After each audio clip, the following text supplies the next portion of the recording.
বৃহস্পতিবার নানুর বিধানসভা কেন্দ্রের তৃণমূল কংগ্রেস প্রার্থী বিধানচন্দ্র মাঝি বীরভূম জেলার পবিত্র সতীপীঠ কঙ্কালীতলা এবং শিব মন্দির ও হনুমান মন্দিরে পুজো দিয়ে আনুষ্ঠানিকভাবে নির্বাচনী প্রচার শুরু করলেন। এদিন সকালে পুজো দেওয়ার পর তিনি কর্মী সমর্থকদের সঙ্গে নিয়ে প্রচার কর্মসূচিতে অংশ নেন।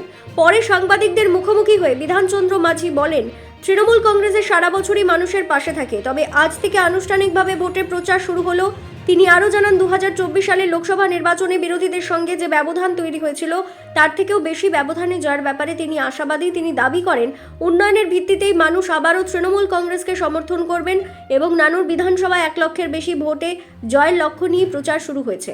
প্রথমেই ধন্যবাদ জানাতে চাই আমাদের মাননীয় মুখ্যমন্ত্রী মমতা বন্দ্যোপাধ্যায় এবং আমাদের সর্বভারতীয় তৃণমূল কংগ্রেসের সাধারণ সম্পাদক অভিষেক বন্দ্যোপাধ্যায়কে আমাকে আবার দ্বিতীয়বারের জন্য মানুষের কাজ করার সুযোগ দিয়েছেন নানুর বিধানসভা এবং আমাকে যোগ্য বলে মনে করেছেন। আজকে আমরা সেই আনুষ্ঠানিকভাবে আমাদের কঙ্কালী মায়ের চরণে পুজো দিয়ে আমাদের প্রচার শুরু করলাম এবং এখানে আমাদের যে কাঞ্চীশ্বরের বাবা চরণে প্রণাম করে পুজো শুরু করলাম এবং আমরা জানি এখানে হনুমান মন্দিরও আছে, সেখানে পুজো দিয়ে আমরা প্রচার শুরু করলাম। আজ থেকে কি কর্মসূচি শুরু হয়ে গেল? দেখুন, আমরা সারা বছরই মানুষের সঙ্গে থাকি। আনুষ্ঠানিকভাবে নির্বাচনী প্রচার শুরু হলো, কিন্তু আমাদের সারা বছরই মানুষের সঙ্গে থাকি, জনসংযোগ আমাদের সারা বছরই থাকে। বিরোধীদের কি দেখতে পাচ্ছেন মাঠে? দেখুন, নানুর বিধানসভা যদি রেজাল্টগুলো দেখেন, আমরা দেখবেন যে 2024 সালে যে লোকসভা নির্বাচন হয়েছে সেখানে আমরা বিরোধীদেরকে 86,000 ভোটে পিছনে রেখে দিয়েছি। এবার আপনারা বুঝতে পারছেন রেজাল্টই কথা বলে। আমাদের সামনে টার্গেট হচ্ছে 2026-এ আমরা 1 লক্ষের বেশি ভোটে আমাদের এখানে বিরোধীদেরকে পরাস্ত করব। হাড্ডাহাড্ডি কি লড়াই হবে?